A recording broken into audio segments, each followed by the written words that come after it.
Dios les bendiga, hermanos. Confiamos en el Señor que todos se encuentren bien y damos gracias al Señor por darnos un día más de vida y la oportunidad para poder compartir con ustedes el estudio de la clase del día de hoy en la intimidad de sus casas a través de las redes sociales. Continuamos estudiando en el capítulo 18 del libro de Juan y hoy vamos a concentrarnos en los cargos en el arresto de Jesús.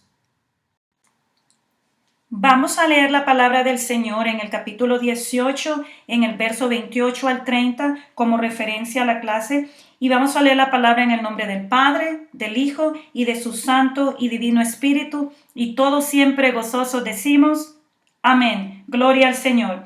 Llevaron a Jesús de casa de Caifás al pretorio. Era de mañana, y ellos no entraron en el pretorio para no contaminarse, y así poder comer la Pascua. Entonces salió Pilato a ellos y les dijo, ¿qué acusación traéis contra este hombre? Respondieron y le dijeron, si éste no fuera malhechor, no te lo habríamos entregado. Gracias, Señor, una vez más por darnos la oportunidad de tener vida en este día, para respirar, Padre, y para tener la oportunidad de estar listos y preparados, esperando tu regreso, porque tú estás cerca. En este día te pedimos, Padre, de una manera especial, que abras nuestro corazón, nuestra mente, nuestro entendimiento a tu palabra, a tu enseñanza, para que podamos comprender, Señor, atesorar y guardar lo que tú nos quieres mostrar y enseñar para nuestra guianza y nuestra instrucción. Te damos toda gloria y toda honra y en el nombre de Jesús oramos y te damos gracias, Padre. Amén y amén. Continuamos en el capítulo 18 y hoy estudiaremos acerca de los cargos en el arresto de Jesús. Vamos a estudiar acerca de cómo Jesús ama a los pecadores, cómo Él sanó en el día de reposo y también Él afirmó ser hijo de Dios. En los cargos en el arresto de Jesús, como hemos mencionado en las clases anteriores, los judíos acusaron a nuestro Señor Jesús con los cargos siguientes, diciendo de que este hombre ama a los pecadores, este hombre sanó en el día de reposo y este hombre afirmó ser el Hijo de Dios. Estos eran los tres cargos por los cuales ellos apresaron a nuestro Señor, lo arrestaron y estaba aquí en esta escena delante de Pilato para ser enjuiciado a reo de muerte, para ser sentenciado a muerte delante de las autoridades romanas. Pues esta es la escena en la cual nuestro Señor se está refiriendo cuando mencionaba anteriormente en el capítulo 22 de Lucas, diciendo, y Jesús dijo a los principales sacerdotes, a los jefes de la guardia del templo y a los ancianos que habían venido contra él, como contra un ladrón habéis salido con espadas y palos. Hace referencia a nuestro Señor Jesús. Habiendo estado con vosotros cada día en el templo, no extendisteis las manos contra mí, mas esta es vuestra hora y la potestad de las tinieblas. Y claramente la palabra se está refiriendo a ese tiempo específico en el cual nuestro Señor Jesús iba a ser entregado en manos de los gentiles, refiriéndose aquí a las autoridades romanas para ser enjuiciado, sentenciado a muerte. Y sabemos que las escrituras se cumplieron al pie de la letra. Pero antes de esta escena, antes del Sanedrín llevar a Jesús delante de Pilato para que le sentenciara a muerte, vamos a repasar entonces los argumentos que los principales sacerdotes, los escribas y los fariseos fueron reuniendo para ellos arrestar a nuestro Señor. Recuerden que arrestaron a nuestro Señor cuando Él oraba en el Monte de los Olivos, en el huerto de Getsemaní. Y entonces, antes de que sucediera esta escena, nuestro Señor Jesús, días anteriores, estaba sanando, libertando a los cautivos,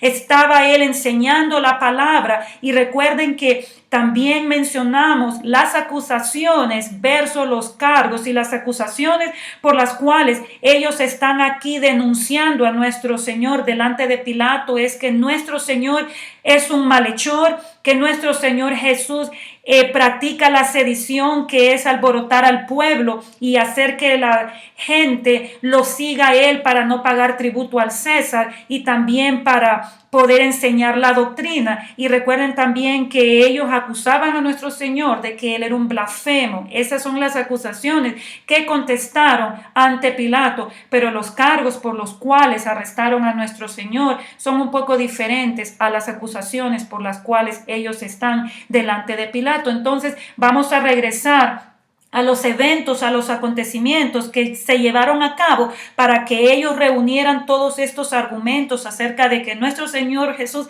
ama a los pecadores. Él sana y sanó en el día de reposo y él afirmó ser hijo de Dios. Jesús ama a los pecadores. Sabemos que el amor perfecto del Señor es incomparable y el amor de Dios es un amor ágape que va más allá de nuestro entendimiento. Por eso la palabra nos dice en Juan 3:16, en el verso 17 también, porque de tal manera amó Dios al mundo, le amó a usted, me amó a mí, que ha dado su Hijo unigénito para todo aquel que en él cree. En ese momento que estamos escuchando la palabra, en ese momento que usted está literalmente escuchando la palabra del Señor, no se pierda, mas tenga vida eterna, porque no envió Dios a su Hijo al mundo para condenar al mundo, para condenarle a usted, para condenarme a mí, sino para que el mundo, refiriéndose a nosotros, sea salvo por él. Y este es la esencia principal de por qué acusaron a nuestro Señor Jesús. Él ama a los pecadores porque nuestro Señor Jesús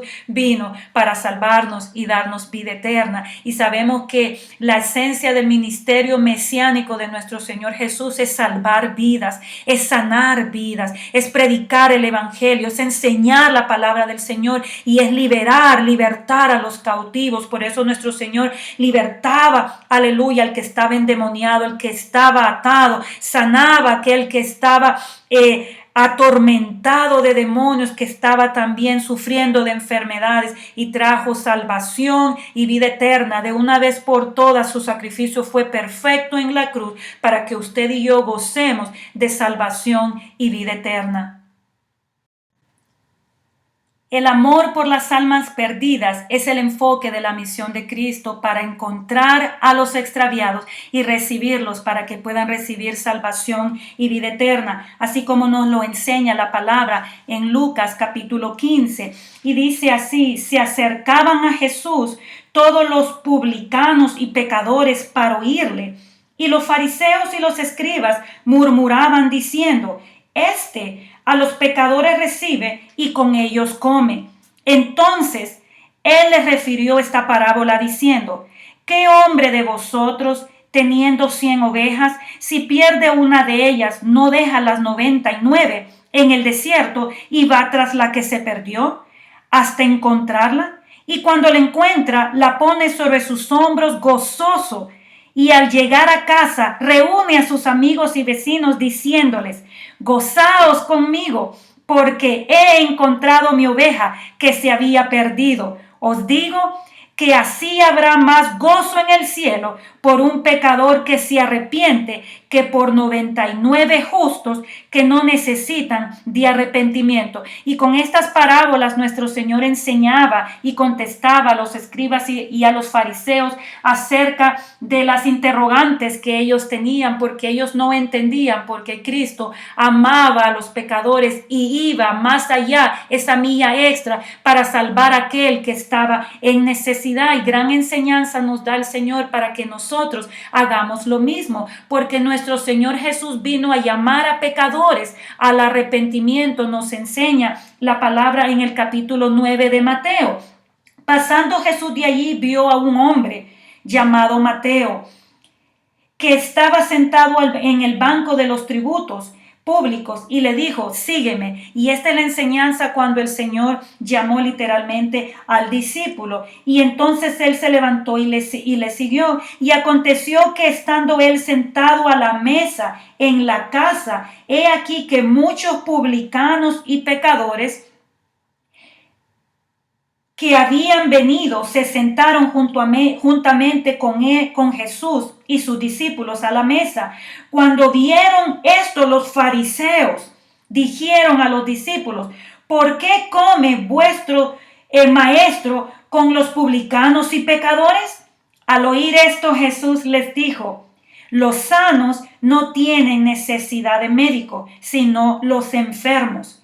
Id pues y aprender lo que significa misericordia quiero y no sacrificio, porque no he venido a llamar a justos, sino a pecadores al arrepentimiento. Y estas eran las explicaciones, la respuesta de Jesús a los fariseos, a los escribas, cuando ellos acusaban a nuestro Señor por compartir, por sentarse a la mesa con los pecadores. Recuerde que cuando nuestro Señor Jesús nos llama, Él hace una intimidad con nosotros para establecer confianza, para que nosotros podamos venir a Él, descargar nuestras cargas en Él y nosotros podamos confiar en el Señor. Y es así cuando pasa que nosotros, cuando entregamos nuestra vida a Cristo Jesús, ponemos nuestra fe y nuestra confianza en Cristo y ahora descansamos en Cristo, y Cristo Jesús nos abraza y nos recibe con sus brazos de amor, porque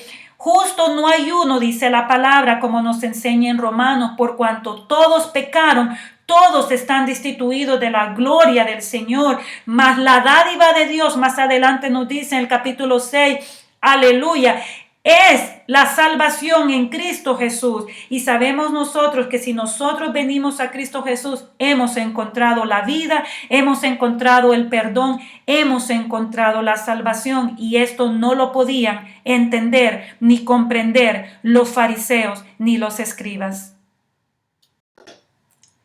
Una de las enseñanzas más asombrosas del amor de Dios hacia nosotros, los pecadores, es Jesús y la mujer samaritana. Como nuestro Señor Jesús le respondió cuando Él le pidió agua. Respondiendo Jesús le dijo: si conocieras el don de Dios y quién es el que te dice, dame de beber, tú le pedirías y Él te daría agua viva. Entonces la mujer le dijo: Señor, no tienes con qué sacarla y el pozo es hondo. ¿De dónde pues tú tienes el agua viva? ¿Acaso eres tú mayor que nuestro padre Jacob, que nos dio este pozo, del cual bebieron él y sus hijos y sus ganados?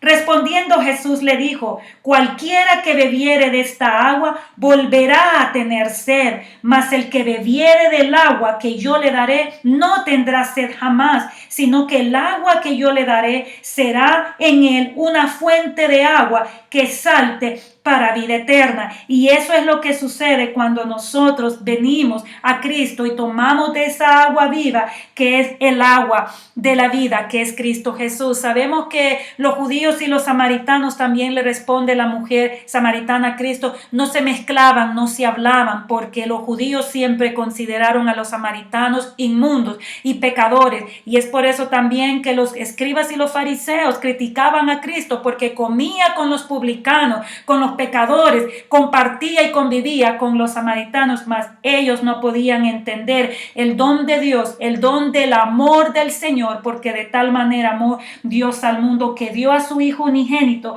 para todo aquel que en él cree no se pierda, mas tenga vida eterna. Y entonces le dijo a la mujer: sé que ha de venir el Mesías, llamado el Cristo. Cuando Él venga, nos declarará todas las cosas. Jesús le dijo: yo soy el que habla contigo. En esto vinieron sus discípulos y se maravillaron de que Él hablara con una mujer. Sin embargo, ninguno le dijo: ¿qué preguntas o qué hablas con ella? Porque sabemos que ellos sabían que Jesús era el Cristo, el Hijo de Dios, quien había venido a este mundo para salvarnos y darnos vida y vida en abundancia. Y les dejo de referencia toda la historia para que usted pueda leerlo cuando tenga más tiempo en su casa. Pero también recuerde que nuestro Señor Jesús nos enseña una de las más grandes lecciones también en la situación, en el acontecimiento que sucedió con la mujer adúltera cuando fue encontrada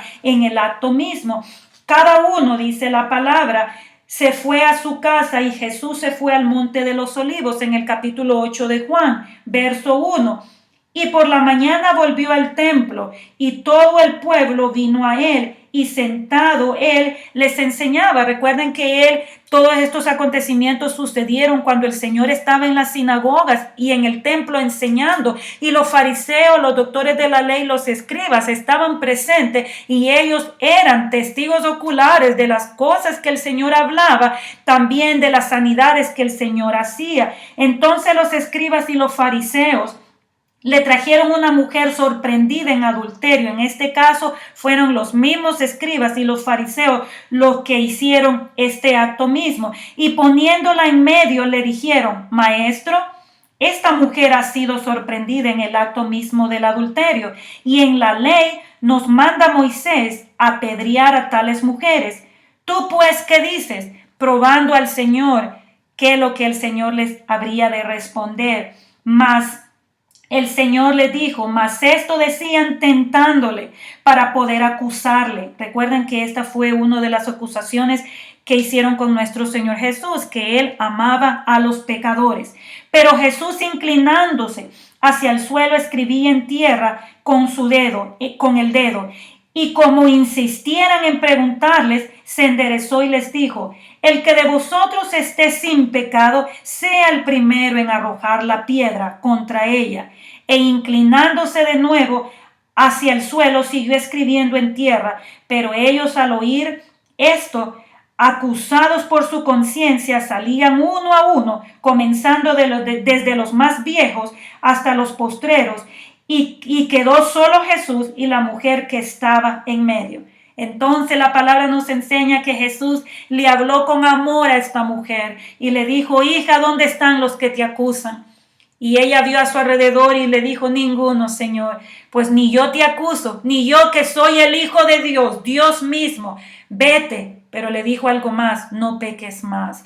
Y esta experiencia quedó grabada y retumbaba en los corazones de los escribas y de los fariseos, y sabían ellos que ya tenían un antecedente, ya tenían ellos un acontecimiento, ya ellos iban escribiendo en su notita todo lo que nuestro Señor Jesús hacía y decía, porque ellos buscaban tentarle, acusarle, para arrestarle. Y también sabemos que esto se llevó a cabo cuando el arresto de Jesús fue oficial, cuando así fue determinado por el Sanedrín.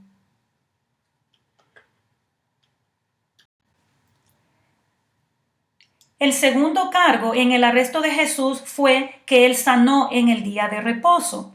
¿Por qué no se podía sanar en el día de reposo? ¿Cuál era la observancia a la ley al día de reposo? ¿Qué es el día de reposo? El día de reposo es más conocido como el Sabá o Shabbat en la tradición judía, y esto lo que significa es cesar o parar, y hace referencia al sábado, Sabá, y esta es la fiesta religiosa israelita del séptimo día de la semana, donde se celebra también en memoria y honor de la creación de Dios.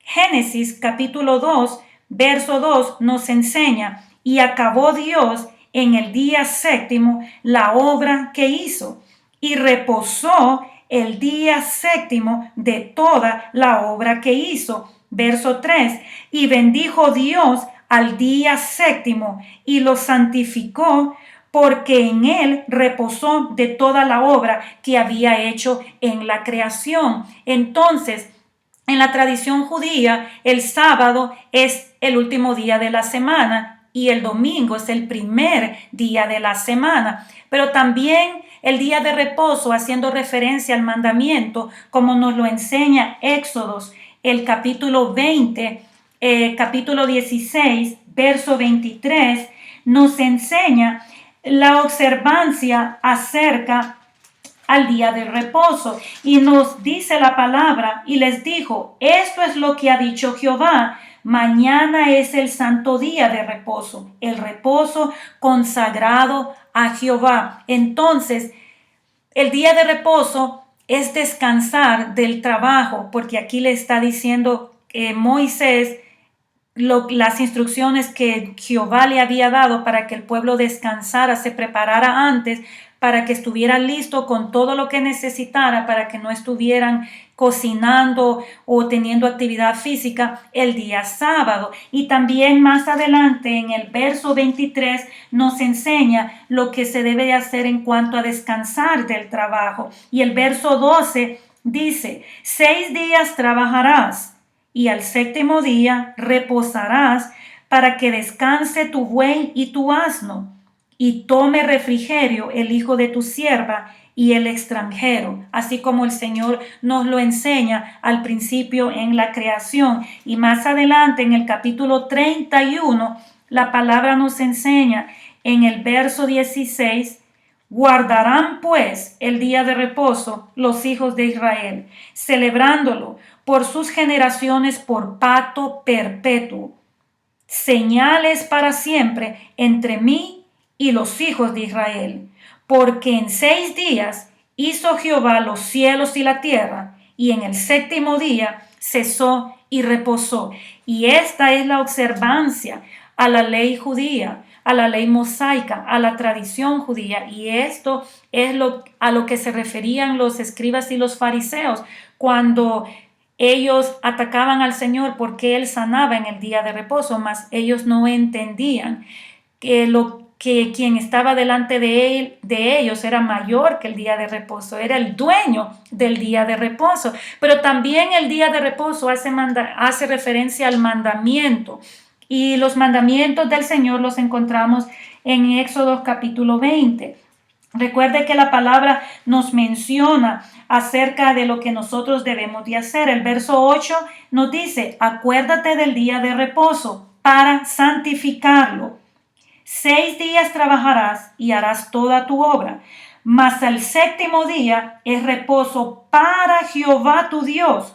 No hagas en él obra alguna, tú, ni tu hijo, ni tu hija, ni tu siervo, ni tu criada, ni tu bestia, ni tu extranjero que está dentro de tus puertas. Porque en 6 días hizo Jehová los cielos y la tierra, hace referencia nuevamente, el mar y todas las cosas que en ellos hay, y reposó en el séptimo día. Por tanto, Jehová bendijo el día de reposo y lo santificó. Y esto es lo que nos enseña la palabra acerca del día de reposo. Sabemos que nuestro Señor Jesús le dio la enseñanza a los escribas y a los fariseos cuando Él habló y dio el sermón del monte, donde el Señor está hablando acerca de la ley. Y específicamente en el capítulo 5, en el verso 17 nos dice: no penséis que he venido para abrogar la ley o los profetas. No he venido para abrogar, sino para cumplir. Porque de cierto, os digo que hasta que pase el cielo y la tierra, ni una jota ni una tilde pasará de la ley, hasta que toda se haya cumplido. Y en el verso 20 nos dice: porque os digo que si vuestra justicia no fuere mayor que la de los escribas y fariseos, no entraréis en el reino de los cielos. Porque ellos no podían entender lo que ellos estaban practicando. Los fariseos estaban tan envueltos en la religiosidad, en el fariseísmo y también en el ceremonialismo. Recuerden que les estuve enseñando acerca de esto, que estaban tan ciegos, no podían ayudar a los que estaban en necesidad. Y a veces esto sucede también con aquellos creyentes que han entregado su vida al Señor y sirven al Señor y viven una vida religiosa en esta tierra, pero viven tan lejos de Dios porque han olvidado hacer el bien, porque la palabra dice: misericordia quiero y no sacrificio, porque el sacrificio Cristo lo llevó a cabo de una vez por todas en la cruz, cuando Él, aleluya, murió y resucitó para darnos vida eterna. Pues Cristo Jesús ya hizo el sacrificio. Entonces nosotros debemos de ser misericordiosos, y es por eso que el Señor les enseñaba a través de las parábolas a los escribas y a los fariseos, para que ellos pudieran entender por qué Papá Dios había establecido el día de reposo para darle una guianza al hombre. Y lo vamos a ver en la siguiente lámina. Dentro de los acontecimientos de que nuestro Señor Jesús fue acusado, y esto fue uno de los cargos, sanar en el día de reposo, una de las vivencias y acontecimientos más emocionantes que podemos leer a través de las escrituras es la sanación del paralítico de Betesda. Y recuerden que estudiamos que Betesda significa casa de misericordia y era el estanque donde aquellos que estaban enfermos bajaban para cuando el ángel agitaba y movía las aguas, recibían sanidad. Y estudiamos nosotros esto en el capítulo 5, pero vamos a ir a ese capítulo, Juan capítulo 5, porque es importante que nosotros podamos hacer referencia a la palabra del Señor en cuanto a los antecedentes que los fariseos, los escribas, los doctores de la ley llevaron a cabo y pusieron en junto para acusar a nuestro Señor. Y cuando nuestro Señor sanó al paralítico en el día de reposo, fue una ofensa para los escribas y los fariseos. Como les mencioné, era algo sagrado, el día de reposo es sagrado para ellos aún todavía el sábado, y de la manera como ellos guardan la liturgia, como ellos guardan el ceremonialismo y guardan el ritual que llevan a cabo, es algo sagrado que no puede ser quebrantado. Es por eso que ellos no podían encajar con Cristo, ni Cristo podía encajar con ellos, porque había una diferencia. Se habían apartado realmente de la misericordia del Señor y habían llevado la religiosidad al extremo. Entonces, la palabra nos dice en Juan capítulo 5 que nuestro Señor sanó a este paralítico que ya llevaba tiempo de estar en esta condición. Jesús le dijo: levántate, toma tu lecho y anda. Y sabemos que esto se lo está diciendo específicamente en día de reposo. Y al instante aquel hombre fue sanado, nos dice las escrituras, y tomó su lecho y anduvo. Y era día de reposo aquel día. Entonces los judíos dijeron a aquel que había sido sanado: es día de reposo, no te es lícito llevar tu lecho. Él le respondió: el que me sanó, él mismo me dijo, toma tu lecho y anda. Entonces le preguntaron: ¿quién es el que te dijo, toma tu lecho y anda?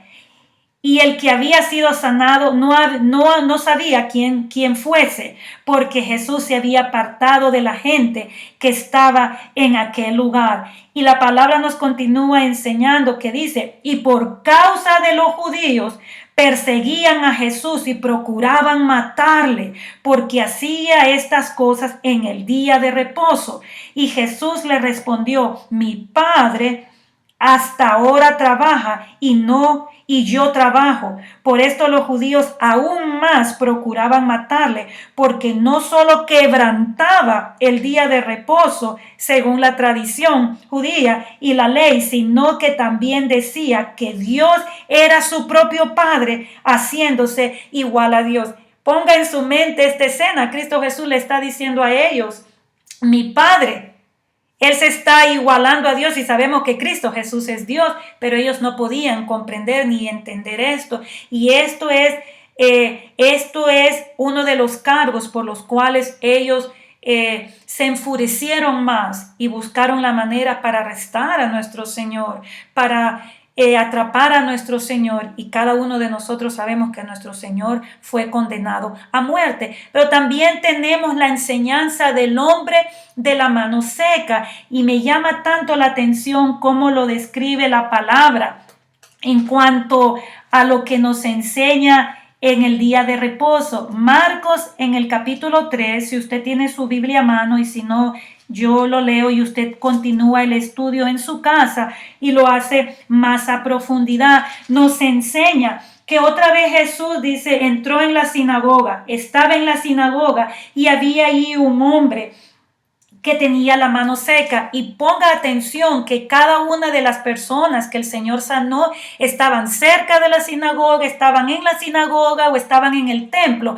Póngase a pensar cuánto tiempo estas personas habían pasado ya ahí, y los principales sacerdotes, los judíos, los escribas, no tenían misericordia día tras día para poder levantar y ayudar a este menesteroso, a este paralítico, a este ciego, a este hombre que estaba con su mano seca, a todos aquellos que el Señor sanó. Por eso la palabra nos dice: misericordia quiero y no sacrificio.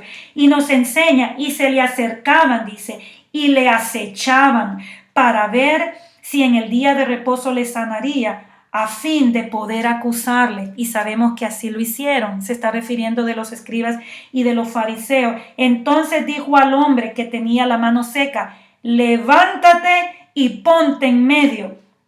Entonces, en ese momento él le dijo: ¿es lícito en los días de reposo hacer bien o hacer mal, salvar la vida o quitarla? Qué preciosas palabras de sabiduría de Cristo.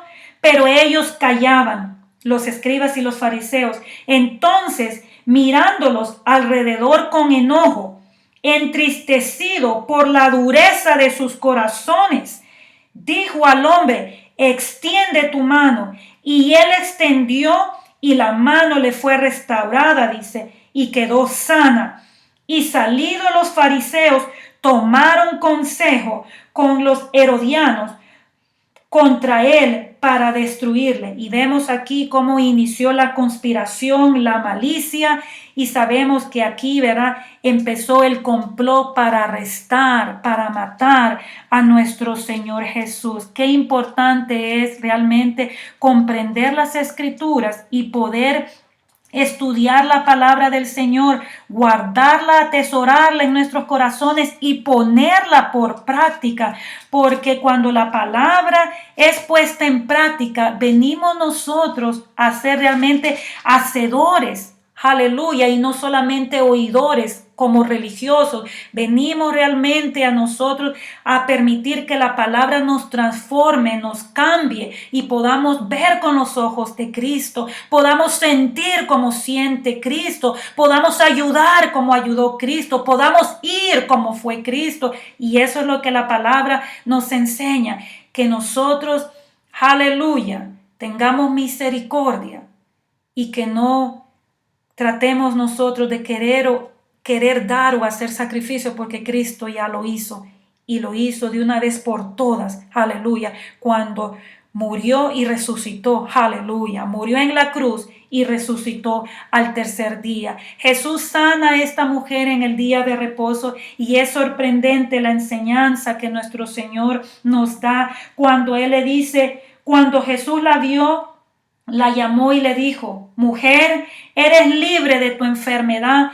Como les mencioné, esta mujer ya llevaba más de 18 años estando enferma, y esta mujer probablemente también estaba en las sinagogas y en el templo, como la menciona en el verso 10. Enseñaba Jesús en una sinagoga en el día de reposo, y había ahí una mujer que desde hacía 18 años tenía espíritu de enfermedad y andaba encorvada, y en ninguna manera se podía enderezar. 18 años viéndola los fariseos, los escribas, los doctores de la ley, y no podían orar por ella, no podían orar para que esta mujer fuera libre y sanarla, porque sus corazones estaban entenebrecidos, endurecidos, y sus corazones estaban bien lejos del Señor, siguiendo doctrinas de hombre, siguiendo el formalismo, el ceremonialismo, el fariseísmo, y también los rituales y la religiosidad los tenía tan ciegos que no podían realmente extenderle la mano al necesitado, al menesteroso, aquel que estaba en angustia, en necesidad. Entonces él puso las manos sobre ella, y ella se enderezó y luego glorificaba a Dios. Pero el principal de la sinagoga, enojado de que Jesús hubiese sanado en día de reposo, dijo a la gente: 6 días hay, dice la palabra, en que se debe trabajar. Está citando el Antiguo Testamento.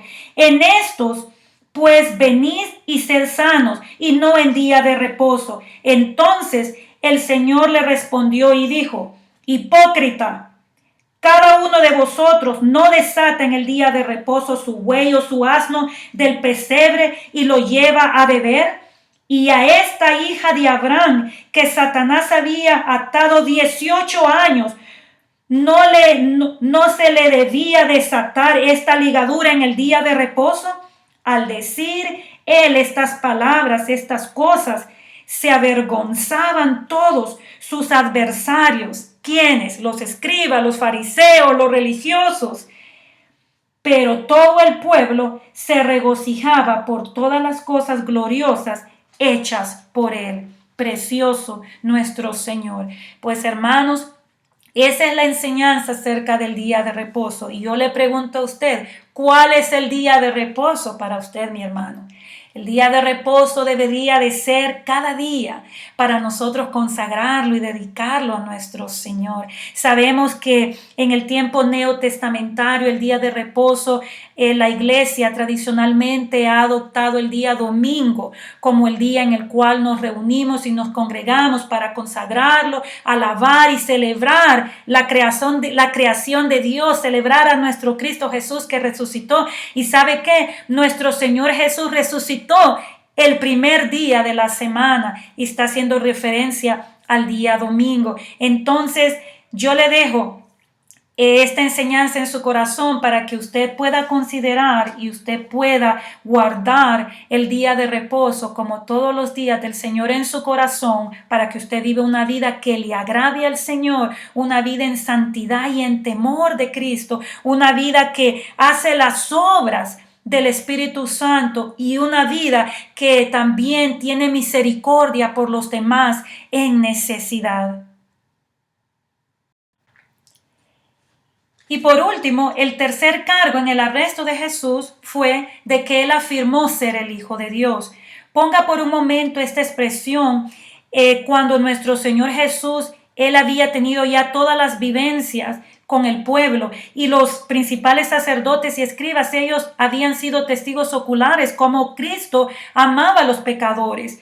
Convivía con los samaritanos y con los publicanos porque había venido a traerles salvación y vida eterna, porque a los suyos vino, mas los suyos no le recibieron, pero todos aquellos que le recibieron les dio potestad de ser hijos de él. También ellos habían experimentado cómo el Señor sanaba en el día de reposo y ellos aún se enfurecían más aún cuando también nuestro Señor sanó al ciego de nacimiento y cuando nuestro Señor Jesucristo levantó a Lázaro de 4 días de muerto. La resurrección de Lázaro retumbaba en el corazón de los escribas, de los fariseos, de los doctores de la ley, y ellos aún más se enfurecían porque querían arrestar y atrapar a nuestro Señor Jesús. Y una y otra vez él también afirmaba la relación que había entre él y el Padre, porque hay la relación entre él y el Padre. Y la expresión de Hijo de Dios también nos enseña la deidad de Jesús, porque Jesús es Dios,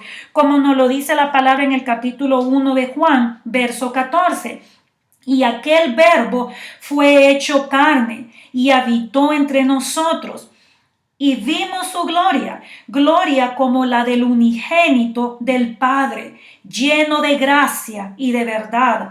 Juan dio testimonio de él y clamó diciendo: este es de quien yo decía, el que viene después de mí es antes de mí, porque era primero que yo, porque de su plenitud tomamos todos, y gracia sobre gracia, pues la ley por medio de Moisés fue dada, pero la gracia y la verdad vinieron por medio de Jesucristo. Aleluya. A Dios nadie le dio jamás.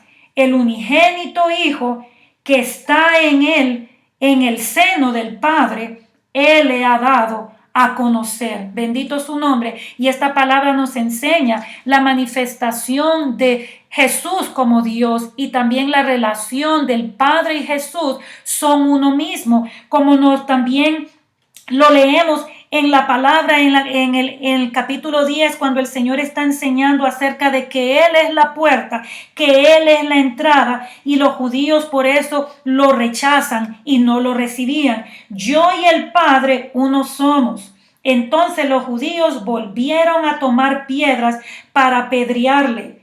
Jesús le respondió: muchas buenas obras os he mostrado de mi Padre.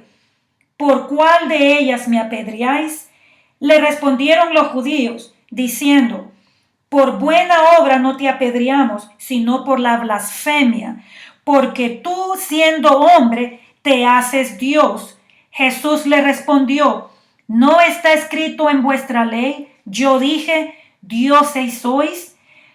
Si llamó dioses a aquellos a quienes vino la palabra de Dios, y la escritura no puede ser quebrantada, al que el Padre santificó y envió al mundo, vosotros decís: tú blasfemas, porque dije: hijo de Dios soy.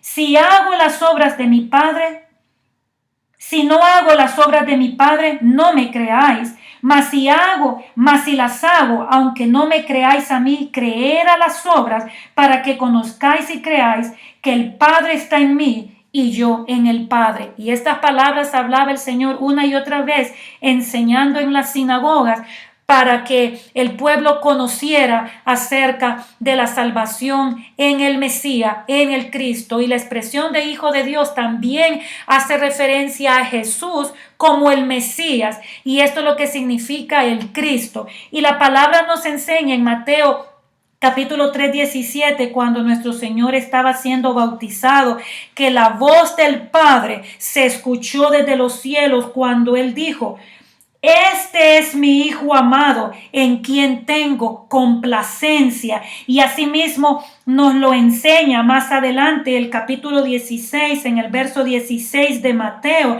donde Cristo Jesús le dice: ¿quién creen que yo soy? Y él les dijo: ¿y vosotros quién decís que yo sois? Respondiendo Simón Pedro, dijo: tú eres el Cristo, el Hijo del Dios viviente. Y Cristo Jesús le dice: bienaventurado eres, Simón, hijo de Jonás, porque no te lo reveló carne ni sangre, sino mi Padre que está en los cielos.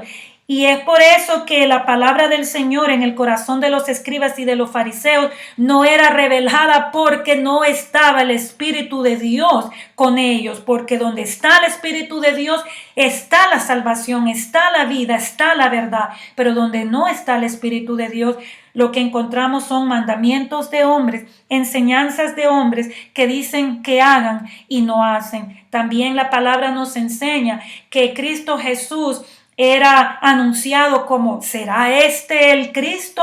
Como nos lo enseña el capítulo 7, que también estudiamos anteriormente. Y dice: decían estos entonces en Jerusalén: ¿no es este a quien buscan para matarle? Pues mirad, habla públicamente y no le dicen nada. Habrán reconocido en verdad los gobernantes que este es el Cristo. Así se decían unos a otros en Jerusalén. Pero sabemos de dónde es, mas cuando venga el Cristo nadie sabrá de dónde sea. Pero entonces Jesús, enseñando en el templo, alzó la voz y dijo: a mí me conocéis y sabéis de dónde soy, y yo no he venido de mí mismo, pero el que me envió es verdadero, a quien vosotros no conocéis.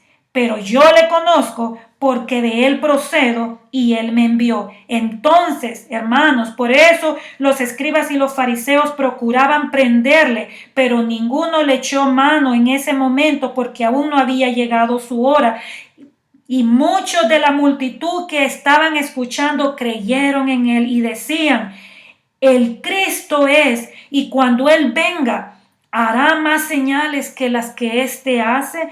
Es por eso también que los fariseos enviaron a los alguaciles para prender a Jesús, y oyeron que la gente murmuraba de él estas cosas, y los principales sacerdotes y los fariseos enviaron entonces los alguaciles para que prendiesen a Jesús.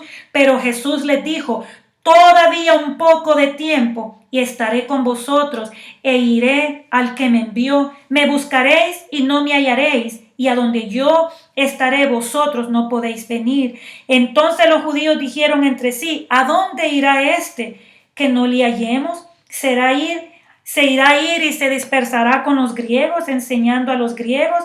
¿Qué significa esto? Me buscaréis y no me hallaréis. Ellos no pudieron entender que nuestro Señor Jesús estaba hablando de la resurrección, que Él iba a morir en la cruz y al tercer día iba a resucitar para darnos salvación y vida eterna. Y estas son las enseñanzas de la afirmación de nuestro Señor Jesús, las cuales nosotros sabemos que los escribas y los fariseos fueron anotando, fueron acumulando una tras otra para arrestar y prender a nuestro Señor y condenarle a muerte. Por eso los escribas y los fariseos, después de recopilar toda esta información, tramaron el complot contra Jesús. Y asimismo nuestro Señor Jesús nos enseña, y Él profetizó que estas cosas habrían de suceder. Cuando hubo acabado Jesús todas estas palabras, dijo a sus discípulos: ¿sabéis que dentro de 2 días se celebra la Pascua? Y el Hijo del Hombre será entregado para ser crucificado. Entonces los principales sacerdotes, los escribas y los fariseos y los ancianos del pueblo se reunieron en el patio del sumo sacerdote llamado Caifás y tuvieron consejo para prender con engaño a Jesús y matarle. Pero decían: no durante la fiesta, para que no se haga alboroto en el pueblo. Y después de este relato que hemos capítulos anteriores de los acontecimientos, vemos que nuestro Señor Jesús, todo lo que profetizó acerca de Él, todo se cumplió, porque las escrituras son fieles y verdaderas, y las escrituras están dadas por nuestro Padre Celestial para que nosotros podamos alcanzar salvación y vida eterna y podamos abrir nuestro corazón a nuestro Señor Jesús. Y regresamos nuevamente a la escena donde nuestro Señor está siendo enjuiciado días después de los acontecimientos que acabamos de considerar, cuando el Señor sanaba a los enfermos, cuando el Señor amaba a aquellos que estaban perdidos y extraviados, cuando el Señor les decía: creer que yo soy en el Padre y el Padre en mí, yo soy la vid verdadera. Y aquí están todos aquellos que creyeron en Él también y están delante de Pilato llevándole a Cristo Jesús para ser acusado, diciendo: este hombre es un malhechor, este hombre pervierte la nación, este hombre prohíbe dar el tributo al César, este hombre alborota al pueblo con su doctrina, este hombre es un blasfemo. Se les había olvidado a ellos todas las maravillas y milagros que nuestro Señor había hecho, pero el tiempo se estaba cumpliendo y también el complot que los principales sacerdotes habían tramado se estaba llevando a cabo. Y aquí está nuestro Señor Jesús siendo enjuiciado con los cargos que estudiamos anteriormente: por amar a los pecadores, por sanar en el día de reposo y por afirmar ser el Hijo de Dios. Verdaderamente nuestro Señor es nuestro mayor ejemplo. Es por eso que Él, entrando en la sinagoga y abriendo la palabra en el día de reposo, tomando el libro del profeta Isaías, habló a la congregación, a los presentes que estaban en la sinagoga, diciendo: el Espíritu del Señor está sobre mí, por cuanto me ha ungido para dar buenas nuevas a los pobres, me ha enviado a sanar a los quebrantados de corazón, a pregonar y libertar a los cautivos y dar vista a los ciegos, a poner en libertad a los oprimidos y a predicar el año agradable del Señor. Y todos aquellos que le escucharon tenían puestos los ojos en el Señor. Y Él comenzó a decir: hoy se ha cumplido esta escritura delante de vosotros. Y asimismo delante de vosotros se está cumpliendo las escrituras, mis amados hermanos, por las cuales Cristo vino a esta tierra, porque de tal manera amó Dios al mundo para darnos salvación y vida eterna para cuando nosotros creamos en ese momento. Y es esa palabra de vida que nos da fe y esperanza, porque Él cumplió el sacrificio perfecto en la cruz y se humilló a lo sumo, pero Dios Padre le exaltó a lo sumo, como nos dice la palabra en el libro de Filipenses, en el capítulo 2, haya pues en vosotros este sentir, hermanos, que hubo también en Cristo Jesús, el cual siendo en forma de Dios, no escatimó el ser igual a Dios como cosa a que aferrarse, sino que se despojó a sí mismo, tomando forma de siervo, hecho semejante a los hombres, y estando en la condición de hombre, se humilló. Y asimismo, haciéndose obediente hasta la muerte y muerte de cruz. Por lo cual Dios también le exaltó hasta lo sumo y le dio un nombre que es sobre todo nombre, para que en el nombre de Jesús se doble toda rodilla de los que están en el cielo y en la tierra y debajo de la tierra, y toda lengua confiese que Jesucristo es el Señor, para gloria de Dios Padre. Y ese es el mensaje en el día de hoy, amigo que ha escuchado la palabra. Cristo es el Señor, para gloria de Dios Padre. Que haya podido esta palabra penetrar su corazón y considerar y poder reflexionar lo que nuestro Señor Jesús vino a hacer en esta tierra por amor a usted, por amor a mí, por amor a los pecadores que somos todos nosotros, por cuanto no hay un justo aún, todos hemos pecado, dice la palabra, por lo tanto, por lo cual todos somos destituidos de la gloria de Dios, pero gloria a Dios Padre por Cristo Jesús, que cumplió el sacrificio perfecto en la cruz y se humilló a lo sumo, aleluya, y fue obediente hasta la muerte y muerte de cruz, para darle a usted y para darme a mí salvación y vida eterna. Cristo es la vida, Cristo es la salvación. Vengamos a Él y vivamos a Él y podamos meditar en nuestros corazones y ser hacedores de la palabra del Señor, para que el Espíritu de Dios pueda obrar en nuestras vidas. Gracias, Señor Jesús. Gracias, Espíritu Santo, por la oportunidad que nos das de conocerte, por la oportunidad que nos permites de poder compartir tu evangelio, que es palabra de vida y que transforma y que renueva el corazón.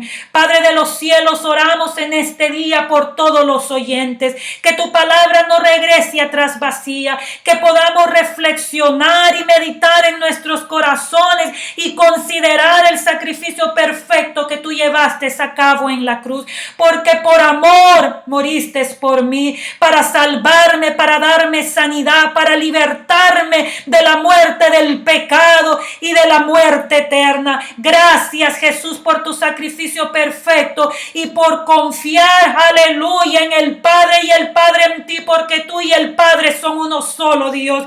Gracias por tu palabra, gracias por tu perdón, gracias por tu vida y por tu salvación que nos la das a nosotros, y es, aleluya, gratis para todo aquel sediento que quiere venir y tomar del agua viva que eres tú, Señor. Todo aquel sediento en este día, Padre bueno, que pueda reconocer que tú eres la fuente de agua viva. Todo aquel cargado por las circunstancias, situaciones, necesidad en este mundo, pueda reconocer que tú eres manso y dócil, Señor, y que tú viniste para darnos, Señor, vida y vida en abundancia. Padre bueno, te pido en esta hora que todo aquel que esté escuchando pueda reconocer, Señor, que tú eres Dios, Padre, aleluya, y que tu nombre es exaltado y que por tu nombre se doblará toda rodilla, porque en el nombre de Jesús hay poder y no hay nombre más poderoso en el mundo que el nombre de Cristo Jesús.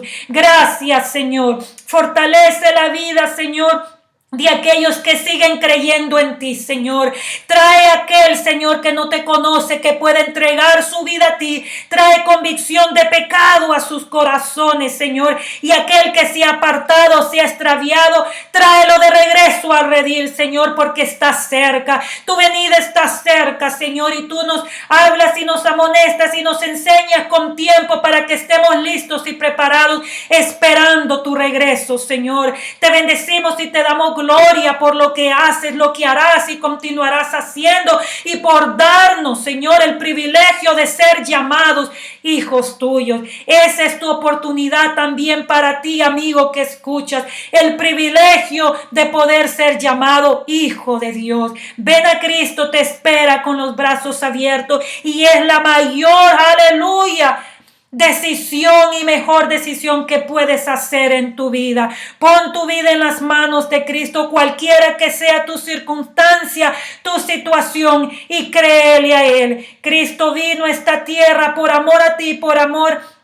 a mí, y murió en esta tierra en la cruz para darnos salvación y vida eterna, porque resucitó el tercer día y está a la diestra del Padre intercediendo por ti y por mí. Gracias, Jesús. Gracias, Espíritu Santo. Que seamos nosotros, mi Dios, dóciles y sensibles a tu palabra, y que podamos, Señor, ser misericordiosos, y que hagamos a un lado la religiosidad, Señor, el ceremonialismo, Señor, el fariseísmo, Padre, y que podamos realmente ver como tú ves, sentir como tú sientes, hacer como tú haces y ir como tú irías, Señor. Gracias, Jesús. Gracias, Espíritu Santo. Gracias, Padre, por tu palabra y por esta enseñanza en nuestros corazones. Que la guardemos y que la atesoremos para que podamos nosotros usarla en el día malo, Señor. Y el día malo se acerca, Padre, porque es el día de la prueba, de la tentación, el día de la necesidad, Señor. Levanta al caído, fortalece al débil, abraza, Señor, al que está en necesidad, y provee, Señor, aquel, Padre, que está necesitando, Padre, escuchar una palabra de vida, una palabra de fe y de aliento, Señor. Fortalece la fe de tu pueblo, de tu iglesia en estos momentos, y ayúdanos a guardar, Señor, con temor y temblor nuestra salvación, vivir para ti, Señor, en santidad, y arrepentirnos de nuestra vida, porque somos pecadores y sin ti, Señor, nada somos, Padre, porque sin ti nada podemos hacer, mi Dios. Gracias, Jesús, por tu salvación perfecta y por tu amor perfecto, mi Dios. Te damos gloria y honra, Dios, y en el nombre de Jesús oramos y te damos gracias, Jesús. Amén y amén. Gracias, mis hermanos, por conectarse a la clase del día de hoy. Vivamos para Cristo. Creámosle a Cristo y confiemos en nuestro Señor Jesús. Nuestra siguiente asignación será, nuestro tema para la siguiente clase es Pilato interroga a Jesús. Continuemos estudiando los capítulos 18 de Juan, Mateo 26, Marcos 14 y Lucas capítulo 22. Y vamos a memorizar verso 37 del capítulo 18 de Juan. Le dijo entonces Pilato: ¿luego eres tú rey? Respondió Jesús: tú dices que yo soy rey. Yo para esto he nacido y para esto he venido al mundo, para dar testimonio a la verdad. Todo aquel que es de la verdad oye mi voz. Gloria al Señor. Continuemos orando por nuestros familiares y amigos en estos tiempos difíciles, tiempos críticos, en los cuales solo confiar y esperar y estar listos en Cristo podrá darnos la salvación y la respuesta. Testifiquemos a alguien por qué Cristo vino a morir, y sabemos que es para darnos salvación y vida eterna. Y como siempre les digo, arrepintámonos de nuestros pecados todos los días. Vivamos para el Señor en santidad y en temor de Cristo. Aleluya. Y recordemos guardar y cuidar nuestra salvación con temor y temblor, porque nuestro Señor Jesús está cerca. Que el Señor les guarde, les proteja y que tengan una muy buena semana. Les esperamos en la siguiente lección. Dios les bendiga. Amén y amén.